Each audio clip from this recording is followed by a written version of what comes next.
नमस्कार, जय हिंद। मैं इस वीडियो में आपका स्वागत करता हूं। आज हम लोग जो पढ़ने वाले हैं अभ्यास प्रश्न 2.2 इसका बहुपद पॉलिनोमियल्स। ठीक, इसका जो अभ्यास प्रश्न 2.2 है ये पेपर के दृष्टि से भी बहुत ही इम्पोर्टेंट है। इसके एक सवाल 100% आएंगे, तो कम से कम इसको सीख लेना है अच्छे से। इस अभ्यास को शुरू करने से पहले सबसे पहले इसके बारे में क्या क्या चीज जानना है वो सब जान लेते हैं, उसके बाद फिर अभ्यास प्रश्न के सवाल पे चलते हैं। ठीक, पहले नंबर तो एक घात बहुपद जानेंगे, बता चुके हैं पीछे, फिर से एक बार रिवीजन कर लेंगे। ठीक, द्विघात बहुपद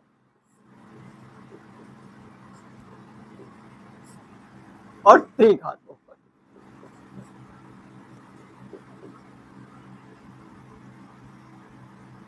त्रिघात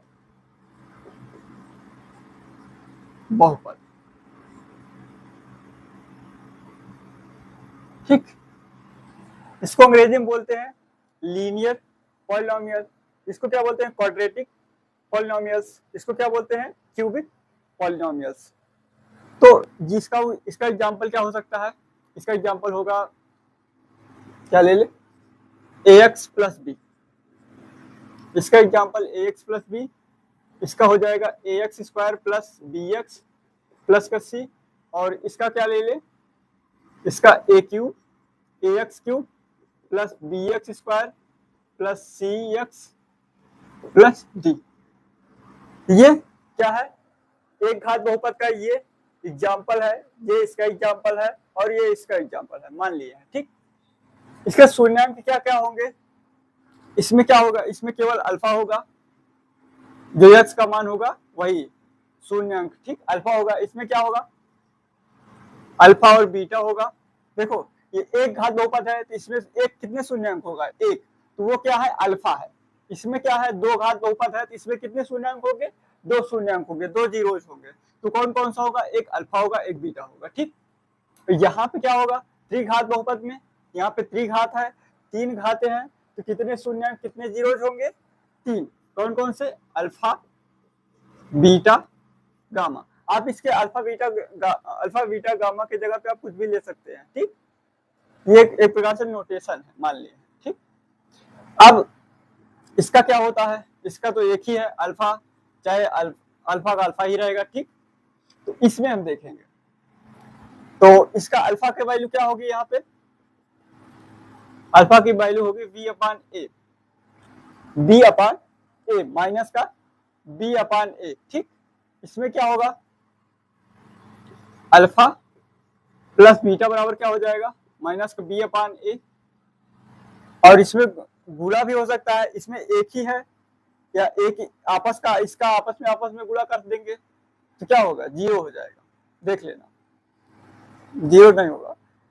अल्फा स्क्वायर, अगर अल्फा स्क्वायर निकालेंगे तो क्या हो जाएगा, B square plus B square A square. ठीक, बी स्क्वायर ए स्क्वायर, इसका क्या हो जाएगा, अल्फा गुणे बीटा क्या हो जाएगा, इसका होता है सी अपान ए। इसका क्या होता है, सी अपान ए, अल्फा गुणे बीटा सी अपान ए। यहां पे आ जाइए, यहां पे alpha plus beta plus gamma क्या होगा, यही होगा same, minus B upon A, alpha beta plus beta gamma plus gamma alpha, ये क्या होगा, सी अपान ए, सी अपान ए। और सी तुमको ए बी सी तुमको पता ही है ना, अचर राशि है, ए यहाँ पे है, बी यहाँ पे, सी यहाँ पे, डी यहाँ पे। तो अगर हमें alpha plus beta plus gamma निकालना है तो हम बी ढूंढ के लाएंगे और ए ढूंढ के लाएंगे, यहाँ पे रखेंगे, हमारा निकल आएगा। अगर हमें alpha gamma plus beta gamma plus gamma alpha का वैल्यू निकालना है तो हम क्या करेंगे, सी अपान ए, सी ढूंढ लेंगे, सी यहाँ पे मिल जाएगा और ए यहाँ पे मिल जाएगा। ठीक, और तीनों का गुणा अगर ढूंढना हो तो क्या होगा, तीनों का गुणा अगर ढूंढना हो तो alpha dot beta dot gamma बराबर माइनस का डी अपान ए। क्या हो जाएगा, माइनस का डी अपान ए, माइनस का डी अपान ए। ठीक, कोई दिक्कत? ये एक घात बहुपद है, ए एक्स प्लस बी होगा इसका, तो यहाँ पे केवल अल्फा अल्फा अल्फा स्क्वायर अगर हम निकाल रहे हैं तो बी स्क्वायर और ए स्क्वायर हो जाएगा। ठीक, और यहाँ पे दो घात है तो यहाँ पे दो वैल्यू आएंगी, कौन कौन सी आएंगी, अल्फा और बीटा। तो अल्फा और बीटा को क्या कह दिया जाए, जैसे मान लो कोई दो घात बहुपद दे दिया जाए और उसमें कहे कि शून्यांकों का योगफल ज्ञात कीजिए, शून्यांकों का योगफल। तो शून्यांक कौन कौन से होंगे, अल्फा बीटा, इसका क्या ज्ञात करना है, योगफल। तो हम ये फार्मूला लगा देंगे, अल्फा प्लस बीटा बराबर माइनस का बी अपान ए। तो हमारा क्या हो जाएगा, शून्यांकों का योगफल हो जाएगा। ठीक, इसमें क्या कहता है, ये दे दिया गया त्रिघात बहुपद दे दिया गया, इसमें कह रहा है कि अगर हमें अल्फा बीटा गामा की वैल्यू अगर पता है तब हमें कहे कि इसके शून्यांकों का योगफल ज्ञात कीजिए। तो alpha plus beta plus gamma तीनों को जोड़ देंगे तो ये क्या आ जाएगा, माइनस बी अपान ए निकल आएगा। ठीक, तो ये सब फार्मूले हैं, आप चाहो तो ऐसे लिख लो और नहीं तो याद कर लो, बहुत ही आसान है। क्या है, एक याद कर लो, इसको त्रिघात को चाहो तो याद कर लो, बाकी तो वही है ना, अल्फा निकालना है तो माइनस बी अपान ए, यहाँ पे अल्फा प्लस बीटा निकालना, तो मतलब योगफल अगर कहता है निकालने के लिए तो आप क्या करेंगे, माइनस बी अपान ए लगा देंगे। अगर गुणनफल कहता है मल्टीप्लिकेशन कहता है तो क्या करेंगे, हम सी अपान ए वाला फार्मूला लगा देंगे। और अगर क्या कहता है तीनों का क्या कहते हैं, मल्टीप्लिकेशन बोलता है, तो हम क्या करेंगे, माइनस डी अपान ए। ठीक, इतना समझ में। अब इसके बाद बस इसमें कुछ नहीं समझना था, बस इतना ही ध्यान देना था। फिर से मैं समझा दे रहा हूँ। देखो, अगर एक घात बहुपद है, लीनियर पॉलिनोमियल है, तो उसका एग्जांपल किस तरीके से होगा, इस तरीके से होगा। उसका कोई जो बहुपद दिया जाएगा वो इस तरीके का होगा। यहाँ पे ए के स्थान पे कुछ भी हो सकता है, 1 2 3 4 5 6 7 8 9 10। बी के स्थान पे गिनती हो सकती है, ठीक, नंबर्स हो सकते हैं, और यक्स तो रहेगा ही रहेगा, हो सकता है। और बी के स्थान पे 0 दे देगा तो क्या बचेगा, ए एक्स, और ए के स्थान पे 1 हो जाए तो केवल यक्स भी, यक्स क्या है केवल, अगर केवल यक्स दे दिया जाए तो किस किस में आएगा, एक घात बहुपद लीनियर पॉलिनोमियल्स में, और उसका वैल्यू कितना होगा, उसका वैल्यू कितना होगा, x बराबर 0।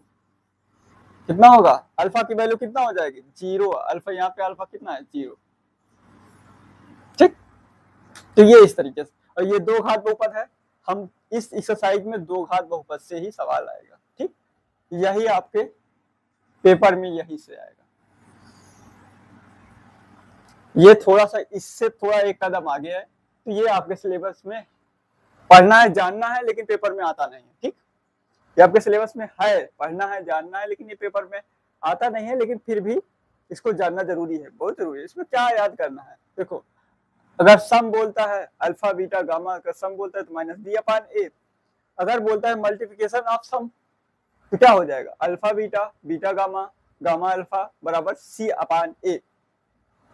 और अगर कहता है कि शून्य मतलब जो शून्यांक होगा या जीरोज होगा उस सारे का मल्टीप्लिकेशन पूछेगा तो हम सारे का मल्टीप्लिकेशन दिखा देंगे, क्या, माइनस डी अपान ए। और इन सब पे सवाल करते हैं, तो ये पहले इस तरीके के सवाल मिलेंगे, उसमें कहेगा कि सवाल ही पढ़ देते हैं। कह रहा है निम्न द्विघात बहुपदों के शून्यांक ज्ञात कीजिए। पहले तो हमको शून्यांक ज्ञात करना है, और अल्फा बीटा गामा कैसे निकालेंगे अभी बताते हैं। द्विघात समीकरण तो हल करना जानते होंगे ना, बस उसी प्रकार से बहुपद भी सॉल्व हो जाएगा। ठीक, जीरो शून्यांक निकालना तो जानते ही होंगे, 9 में भी पढ़ा है आपने। ठीक, नहीं पता है तो अभी सब क्लियर हो जाएगा। और ये इसी पे बेस्ड है द्विघात बहुपद। और उसके बाद कह रहा है कि शून्यांकों तथा गुणनफलों के बीच में संबंध को सत्यापित कीजिए। जो इसका ये संबंध दिया हुआ है, अल्फा प्लस बीटा बराबर माइनस बी अपान ए, और अल्फा इंटू बीटा सी अपान ए, इसकी क्या करना है, सत्यापित करना है, जो सवाल दिया जाएगा उसके अकॉर्डिंग। ठीक, तो सत्यापित भी कर देंगे। चलिए इसको मिटाते हैं, फिर चलिए देखते हैं सवाल, देखते हैं सवाल क्या है। निम्न द्विघात बहुपद के बहुपदों के शून्यांक ज्ञात कीजिए। क्या? शून्यांक ज्ञात कीजिए।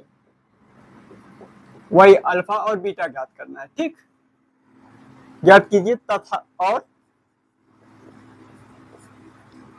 शून्यांकों तथा गुणांकों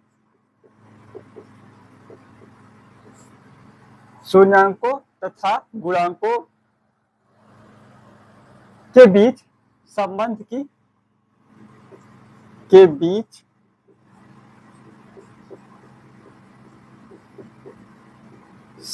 की सत्यता की जांच कीजिए।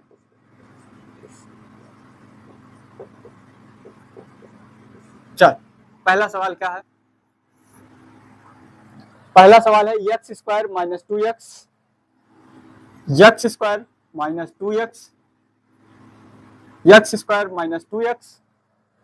माइनस का 8। ठीक, ये हमारा क्या है? द्विघात बहुपद है। इसको हमें सॉल्व करके क्या करना है? इसके शून्यांक ज्ञात करना है, अल्फा और बीटा। ये द्विघात है तो इसके दो मान आएंगे। जो शून्यांक होंगे वो दो शून्यांक होंगे। कौन कौन से होंगे? अल्फा और बीटा। देखो किस तरीके से इसको सॉल्व करते हैं। अगर यहाँ पे ए होता, जैसे इसकी तुलना हम यहाँ पे इधर कर दे रहे हैं, ax square plus B X plus C. इससे अब इसकी तुलना करेंगे तो ए बराबर यहाँ पे क्या निकलेगा? ए बराबर कितना निकलेगा भाई? पी बराबर माइनस का 2, सी बराबर क्या निकलेगा? माइनस का 8। ठीक, ए बराबर 1, बी बराबर 2 माइनस 2, सी बराबर माइनस 8। तो इसको अगर हमें इसके शून्यांक निकालना है तो उसके लिए सबसे पहले क्या करना पड़ता है? जो ए होता है और सी, ए डॉट सी निकालना पड़ता है। ए डॉट सी निकालना पड़ता है। ए डॉट सी कैसे निकलेगा? यहाँ पे 1 है, यहाँ पे माइनस 8 है। तो माइनस को अगर हम छोड़ दे, चलो ले ही लेते हैं, 1 गुणे माइनस 8 कितना हो जाएगा? माइनस का 8। अब इसका हम गुणनखंड करेंगे। गुणनखंड ऐसा बनाएंगे, इसका गुणनखंड ऐसा बनाएंगे कि जोड़ने या घटाने पे क्या है? माइनस का 2 है। देखो माइनस का 8 है। अगर हम इसको करें, इसको क्या लिख सकते हैं? माइनस 8 को चलो हम एक, इसका गुणनखंड क्या हो जाएगा? गुणनखंड जरा करके देखते हैं। 1 गुणे 2 दूना 4 दूना 8। तो 1 गुणे 2 गुणे 2 गुणे 2। ठीक, अगर हम इसका गुणनखंड कर लिए। अब हमें क्या लाना है कि माइनस का 2 आए। ऐसा हमें इसका कॉम्बिनेशन बनाना है कि माइनस का 2 आए। तो आ सकता है ना? क्या आएगा? नहीं, 2 दूना 4, माइनस का 2 करेंगे, तो 2 बचेगा। लेकिन अगर हम माइनस का 4 ले ले, माइनस के 4 और प्लस का 2 ले ले, तो क्या होगा? माइनस के 4 में से 2 चला जाएगा, कितना बचेगा? माइनस का 2। और वही हमें लाना है। क्या करेंगे फिर? एक्स स्क्वायर, इसको ऐसे ही तोड़ेंगे। ठीक, तो माइनस का 4x ले लेंगे प्लस का 2x माइनस का 8। देखो अब इसमें से कॉमन हो जाएगा, x कॉमन हो जाएगा और यहां से कितना कॉमन होगा? 2। कॉमन करना पता है कि नहीं पता है? इसमें से x दोनों में दिख रहा है, दोनों में से x दिख रहा है तो x को कॉमन कर सकते हैं। या हम फिर से एक बार दिखा देते हैं, x माइनस का 4 dot x plus 2x minus का, यहाँ पे क्या लिख सकते हैं हम? 4 डॉट 2, मतलब 4 गुणे 2। ठीक, देखो यहाँ पे दोनों में x है ना, यहाँ पे दोनों में x है तो क्या करेंगे? एक x कॉमन कर लेंगे, बाहर निकाल लेंगे। तो यहाँ पे कितना बचेगा? 1x और यहाँ पे माइनस का 4। ठीक, यहाँ पे क्या करेंगे? प्लस का 2 कॉमन करेंगे, प्लस का 2 कॉमन कर लेंगे, क्या बचेगा? यहाँ पे x बचेगा और यहाँ पे क्या बचेगा? माइनस का 4। अब देखो पूरे में क्या कॉमन है, x माइनस का 4, तो x माइनस का 4 कॉमन कर ले तो हमारा क्या बचेगा, यहाँ पे केवल x बचेगा और यहाँ पे केवल 2 बचेगा, तो x प्लस का 2। ठीक, अब इसको क्या करेंगे, 0 के बराबर करेंगे।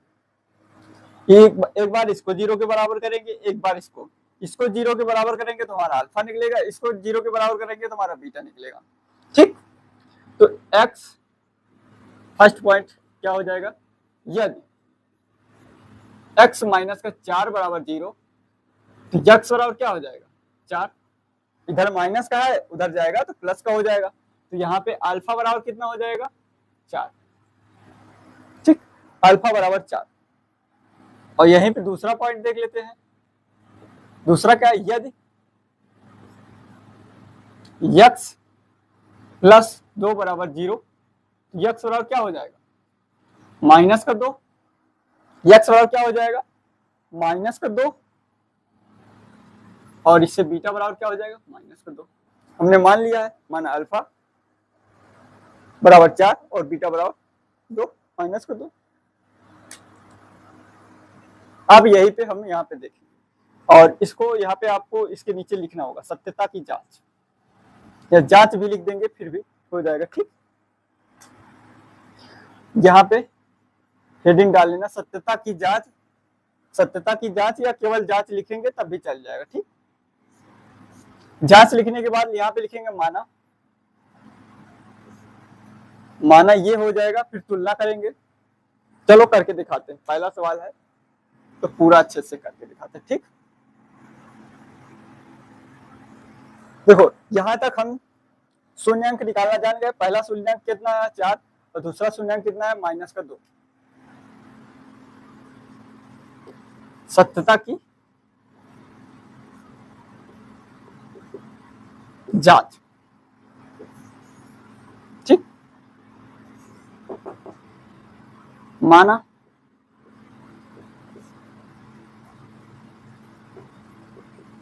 द्विघात बहुपद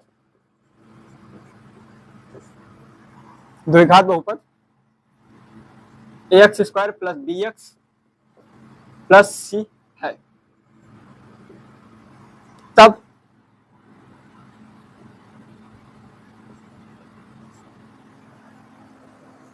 क्या हो जाएगा, इससे हम तुलना करेंगे तो यहाँ पे a बराबर क्या निकलेगा, वही जो लाइन लिखे थे वही, a बराबर 1, b बराबर माइनस का 2 और c बराबर माइनस का 8, c बराबर माइनस का 8। तो सत्यता की जांच में क्या हमारा फार्मूला क्या है, अल्फा प्लस बीटा बराबर माइनस का b अपान a और अल्फा डॉट बीटा बराबर क्या होगा c अपान a। तो यही चीज हमको यहाँ पे रख के निकाल देना है, अल्फा प्लस बीटा बराबर माइनस का b अपान a। दोनों पक्षों में मान रखेंगे, यहाँ से अल्फा और बीटा की वैल्यू रखेंगे और यहाँ से b और a का वैल्यू रखेंगे, तो क्या आ जाएगा 4 माइनस का 2, 4 माइनस का 2,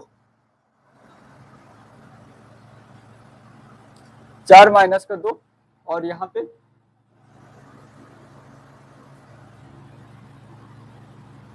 माइनस का 2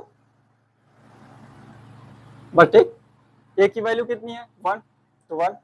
ठीक, तो कितना बचेगा यहाँ पे 2 बराबर, यहाँ पे माइनस 2 है, b का वैल्यू क्या है माइनस 2 है और उसके पहले भी माइनस है, इसलिए माइनस 2 बार हो गया तो माइनस माइनस प्लस हो जाएगा और ये 2 हो जाएगा। ठीक, आप इसको चेंज करो या ना करो इससे कोई फर्क नहीं पड़ेगा, तभी मैं कह रहा हूँ इसको चेंज क्यों कर रहा हूँ, इसको चेंज करने की कोई जरूरत नहीं, आप जैसा पहले लिखा था वैसे ही लिखा रहने देंगे, कोई दिक्कत नहीं। ठीक, तो ये अल्फा प्लस बीटा हो गया।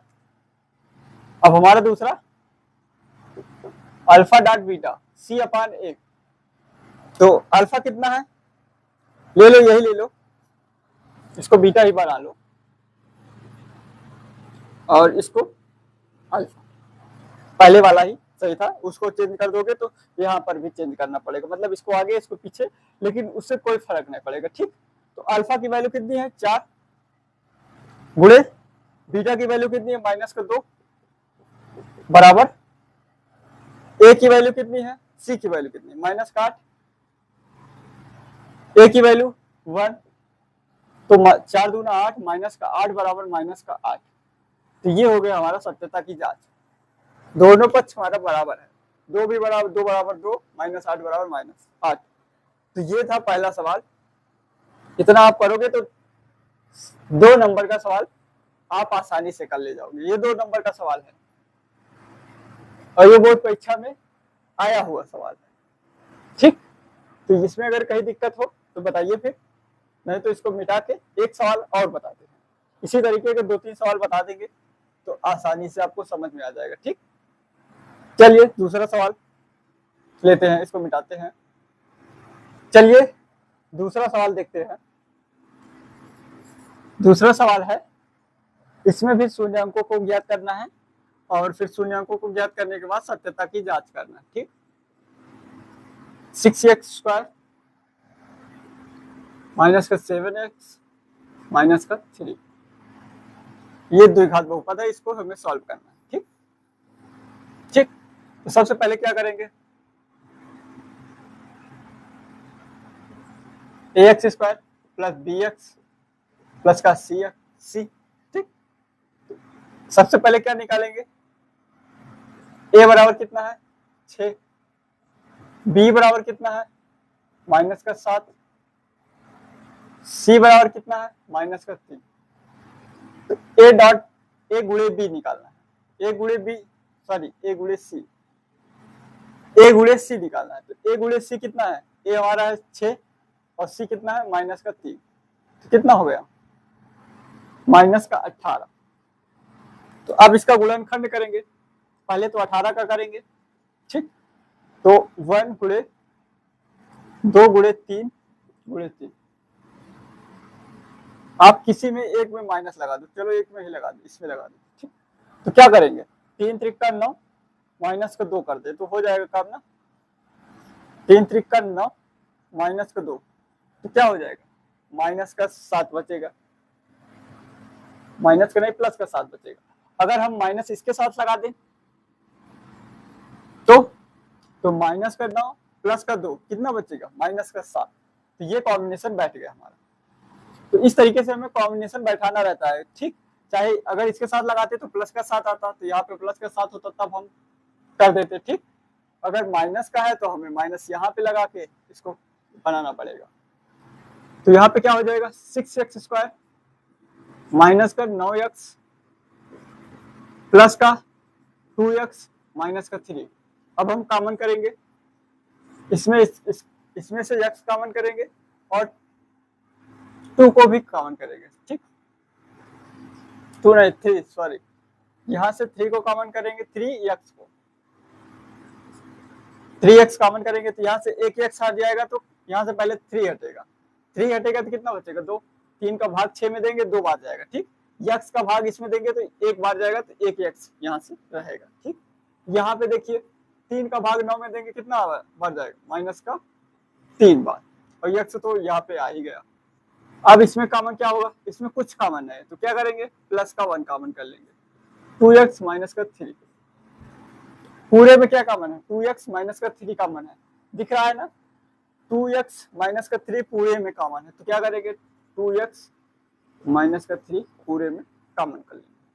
बचा क्या हमारा 3x प्लस का 1 दूसरे ब्रैकेट में। ठीक, दूसरे ब्रैकेट में। अब फर्स्ट कंडीशन, यदि 2x माइनस का 3 बराबर 0 तो क्या हो जाएगा 2x बराबर 3, x बराबर 3/2, इसको मान लेते हैं अल्फा बराबर 3/2। ठीक, अब दूसरा कंडीशन क्या हो, कल क्या लगाएंगे, यदि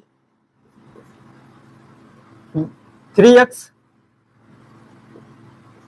प्लस का 1 बराबर 0, 3x बराबर क्या हो जाएगा -1, इधर प्लस में है उधर जाएगा तो माइनस में हो जाएगा, और इधर गुणे में है तो उधर जाएगा तो क्या हो जाएगा, भाग में हो जाएगा, तो -1/3, -1/3। ये क्या हो जाएगा, बीटा -1/3। ठीक, अब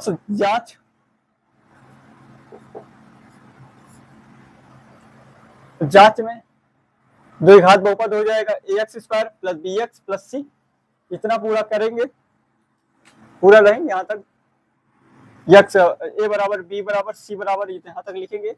उसके बाद अल्फा प्लस बीटा बराबर -b/a, तो अल्फा कितना है 3/2, बीटा कितना है -1/3 बराबर -b और फिर -7, b की वैल्यू कितनी है -7 और माइनस पहले से है, ठीक, बटे a कितना है 6।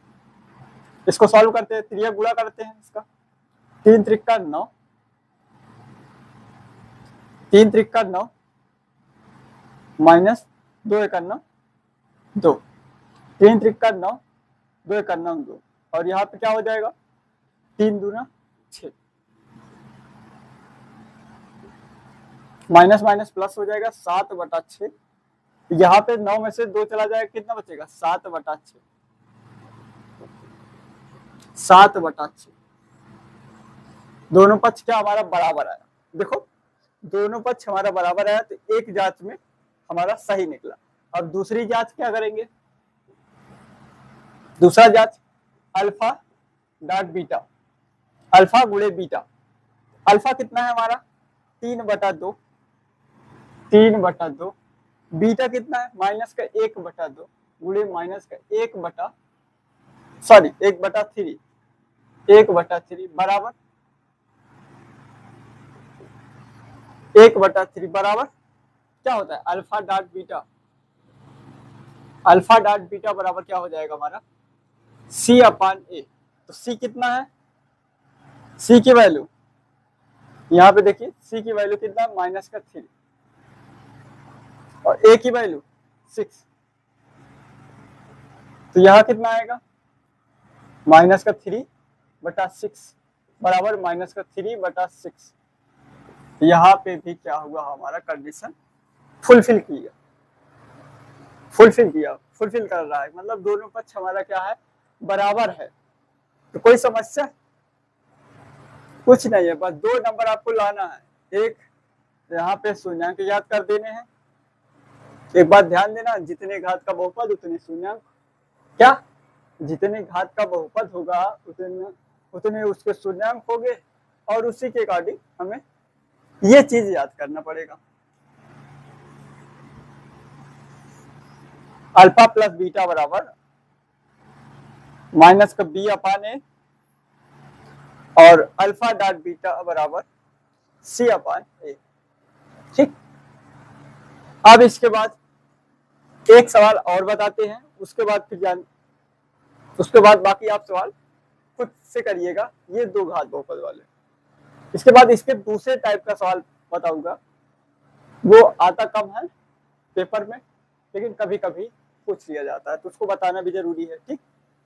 तो सबसे जैसे अभी क्या है कि अभी हमारे बहुपद दिया जा रहा है, तो बहुपद से हमें क्या करना है, किसकी शून्यांक ज्ञात करना है, और शून्यांक अगर दिया रहेगा तब हमें क्या करना है बहुपद बनाना।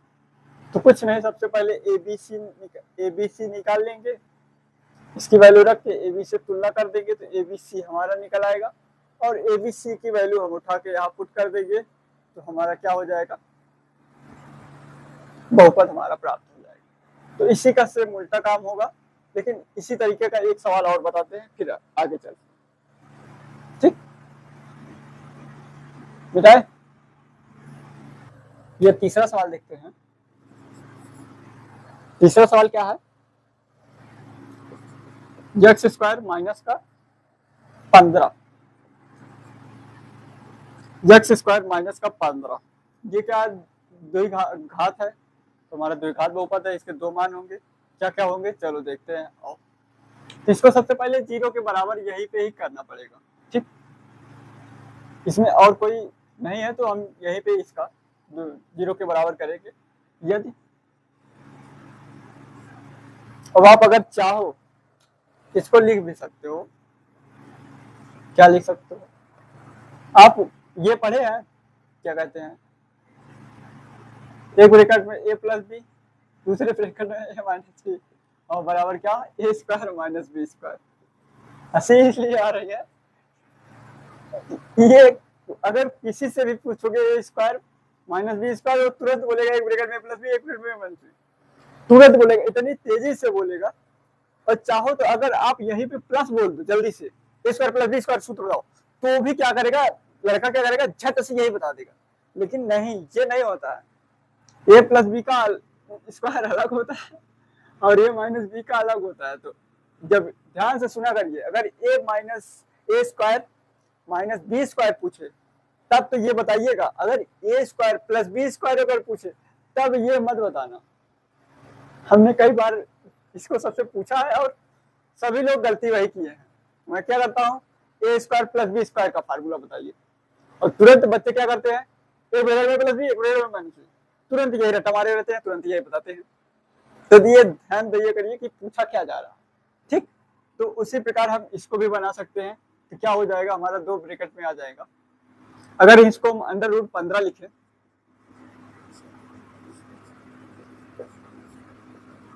ठीक, अंडर रूट 15 लिखें और इसका स्क्वायर करेंगे, कितना आएगा, रूट का रूट 15 गुणे रूट 15 बराबर कितना, 15।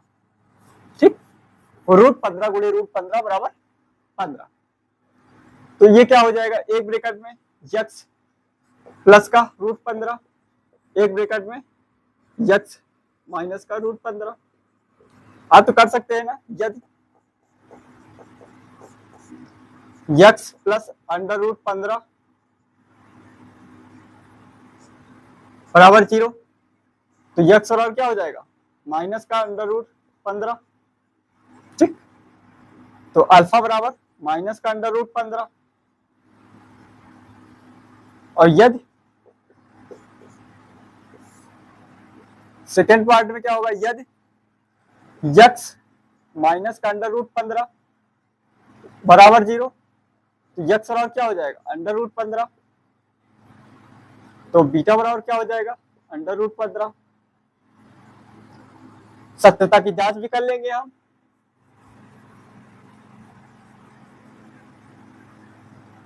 ठीक, सत्यता की जांच कर लेते हैं, यहाँ पे तुलना करेंगे। यह सत्यता की जांच ऐसे देखो, ax प्लस bx प्लस सी, तो यहाँ पे a बराबर कितना है, a बराबर 1, b बराबर 0 और c बराबर माइनस का अंडर रूट 15, माइनस का 15, सॉरी, ठीक, माइनस का 15। और देखते हैं, तो अल्फा प्लस बीटा बराबर, अल्फा प्लस बीटा बराबर क्या हो गया, माइनस 15 प्लस 15 अंडर रूट 15, तो क्या हो जाएगा, 0।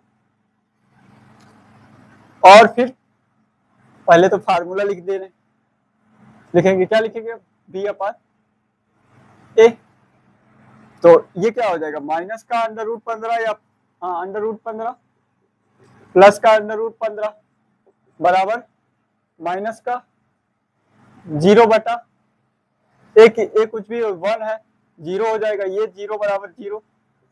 तो ये भी तो हमारा कंडीशन फॉलो करा।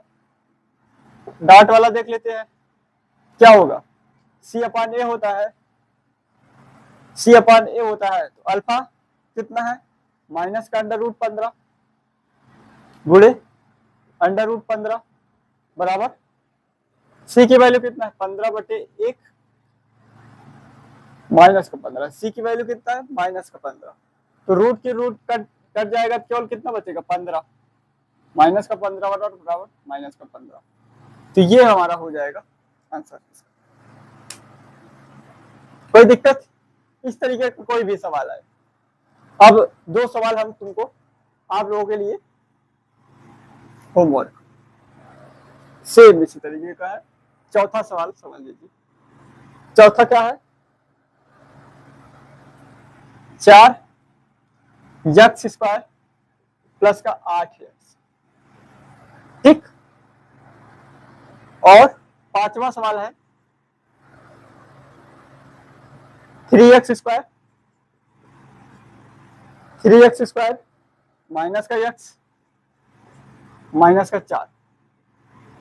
ये 2 सवाल आपके लिए होमवर्क है, ठीक। होमवर्क है, ठीक।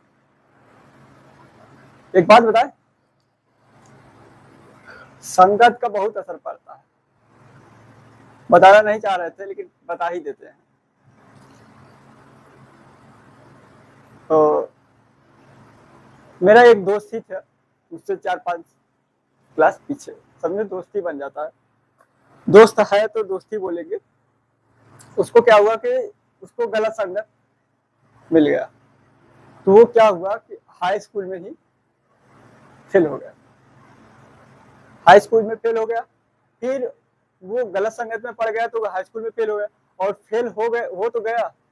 फिर उसके बाद क्या किया, पढ़ने में पहले बहुत अच्छा था। हमने सोचा था कि वो आगे चल के हाई स्कूल तो पास हो जाएगा, उसके बाद फिर इंटर में साइंस साइड मतलब फिजिक्स केमिस्ट्री मैथ से ही पढ़ेगा। लेकिन क्या हुआ कि हाई स्कूल में फेल हो गया, तो दोबारा क्या हुआ, दोबारा आर्ट साइड ले लिया। अब गलत संगत पकड़ लिया था तो आर्ट साइड, क्या कहते हैं, आर्ट साइड लेने का मतलब ये नहीं है कि आर्ट साइड खराब है। गलत संगत पकड़ लिया इसलिए आर्ट साइड लिया, ये कहना गलत नहीं है। कि क्या कहते हैं, हमारा कहने का मतलब ये है कि साइंस साइड पढ़ना और आर्ट साइड, साइंस साइड अच्छा है कि आर्ट साइड अच्छा है, दोनों अच्छे हैं।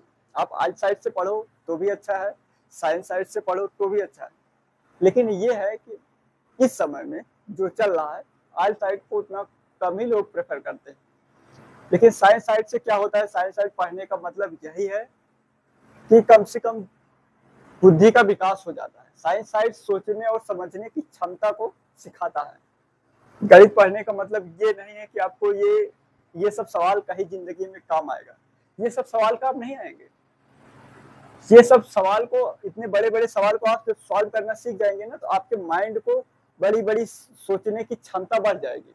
आपके दिमाग की जो सोचने की क्षमता है वो बढ़ जाएगी। तो आप किसी भी काम को करेंगे ना तो बहुत अच्छे से सोच समझ के करेंगे। इसलिए ये सब गणित के सवाल, बड़े बड़े सवाल, बड़े बड़े न्यूमेरिकल, बड़े बड़े फिजिक्स के न्यूमेरिकल कॉन्सेप्ट, ये सब इसीलिए सिखाए जाते हैं।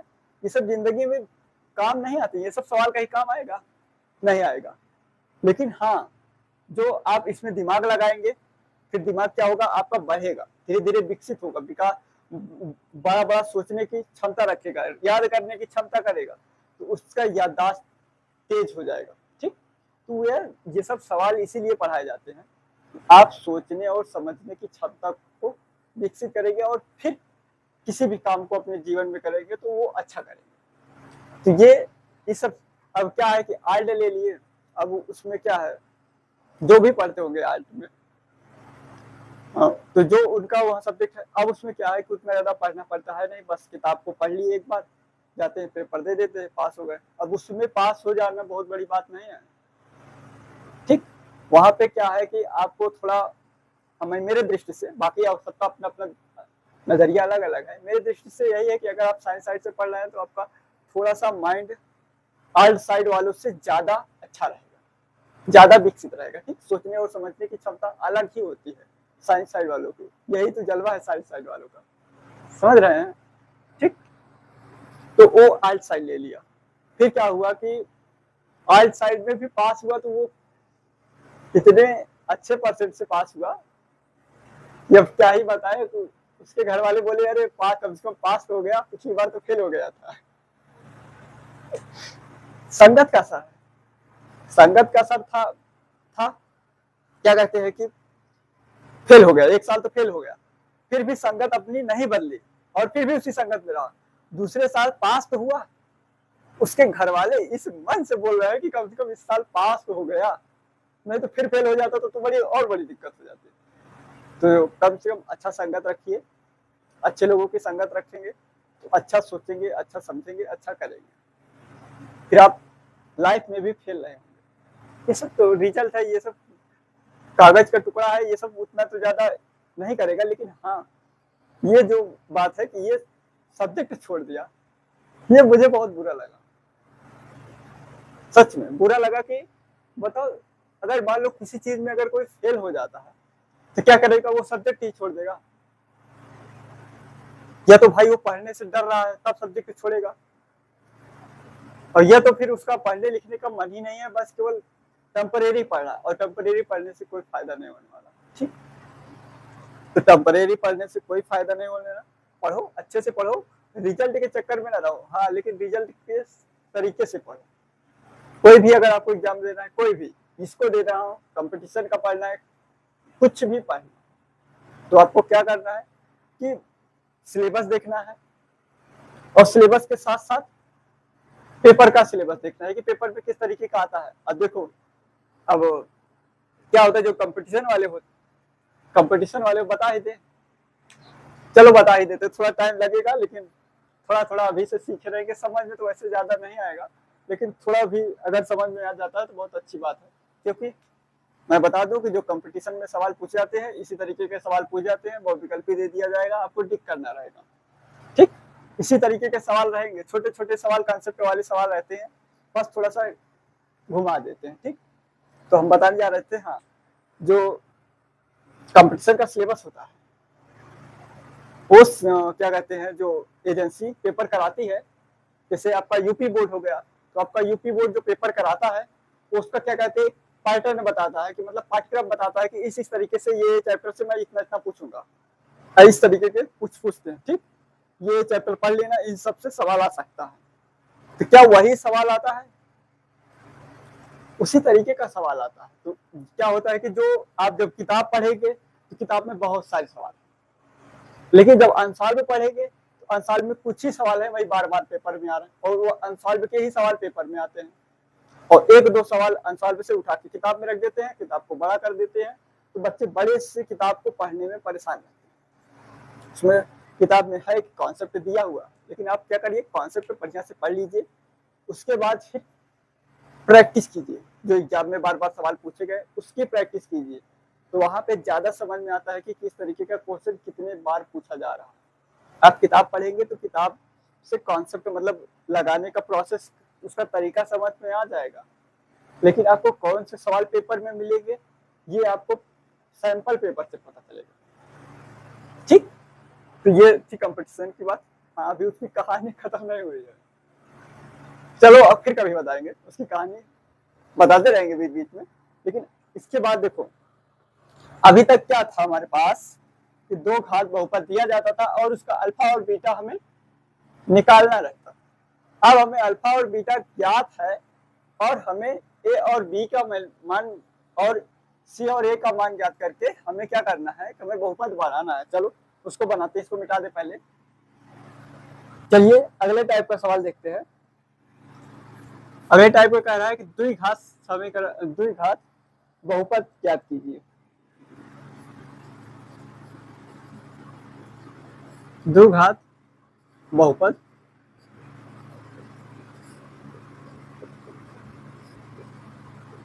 ज्ञात कीजिए जिनके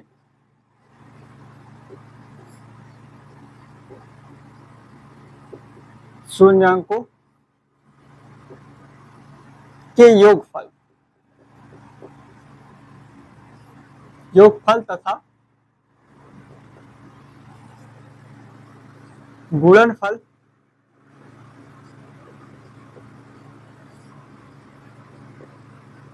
क्रमशः दिए गए।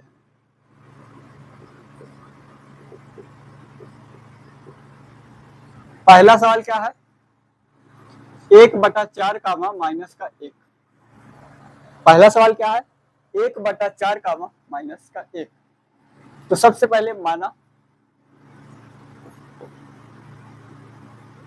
द्विघात बहुपद क्वाड्रिक बहुपद पॉलिनोमियल्स, क्वाड्रिक पॉलिनोमियल्स क्या ax square plus bx plus का c, जिसके शून्यक या हाँ जिनके शून्यक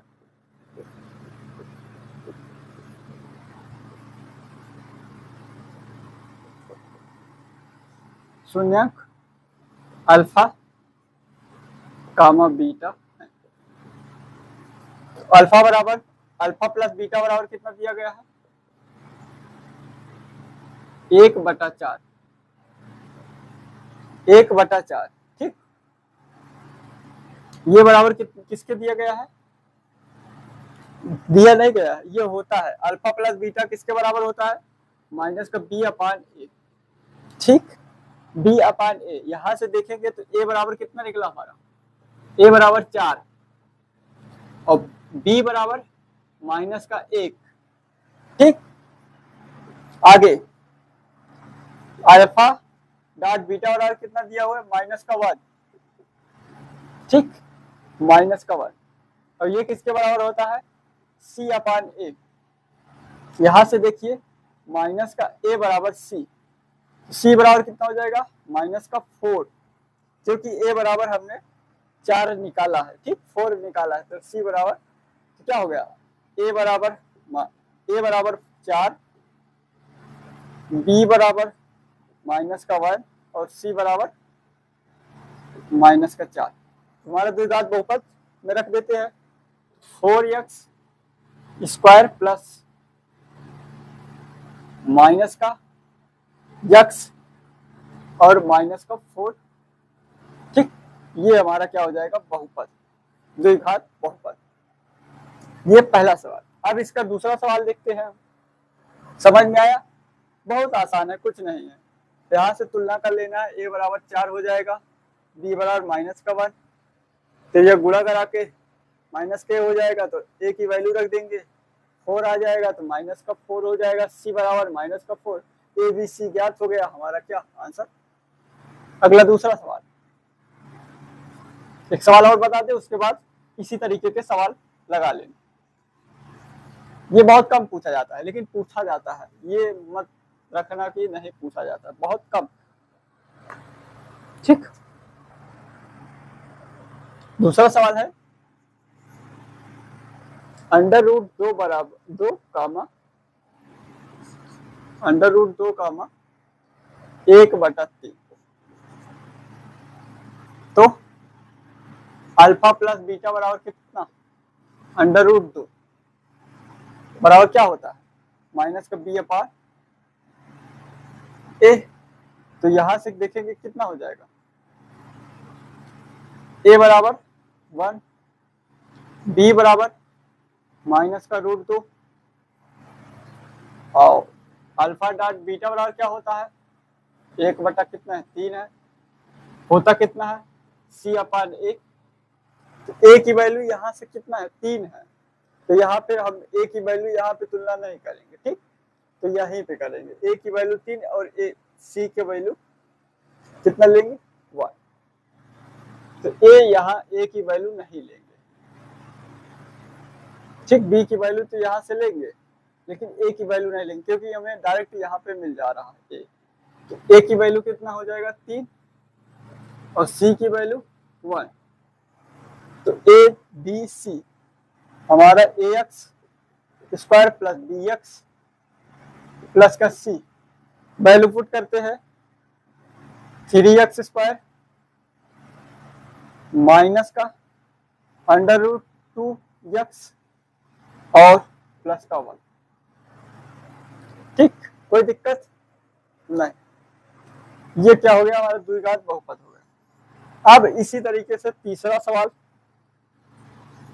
आप लोगों के लिए 0 का √5, चौथा सवाल 1 का 1, ये तो आसानी है, 1 वाला, सबका 1 हो जाएगा। पांचवा सवाल